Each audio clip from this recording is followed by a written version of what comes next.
We're diving into the essential topic of setting up an inventory system, blending both manual and computerized bookkeeping methods. Let's start with the manual system, a traditional approach that's still effective for small businesses or those in early stages.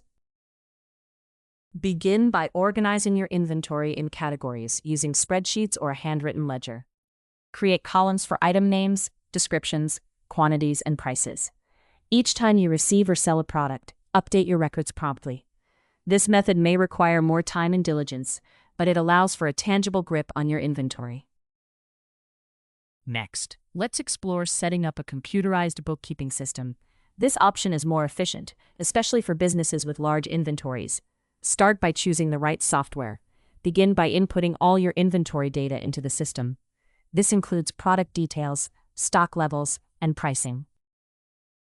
Once the data is in, software features like automatic stock updates, reorder alerts, and detailed reporting help streamline your inventory management, ensuring accuracy and saving time.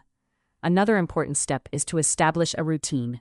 For manual systems, weekly checks and updates are crucial to prevent discrepancies.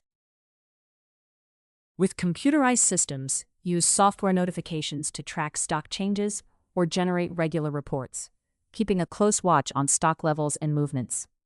Also, consider security. With manual systems, keep your records in a secure location. For computerized systems, ensure your data is backed up regularly and protected against unauthorized access. Lastly, train your staff. Regardless of the system you choose, ensure your team is well prepared to maintain the records accurately. Clear communication and training sessions are vital. Remember, the consistency in managing inventory can make or break your business operations. And there you have it. Steps to blend a manual and computerized inventory system. By understanding both, you can choose the best fit for your needs, improving efficiency and ensuring accuracy.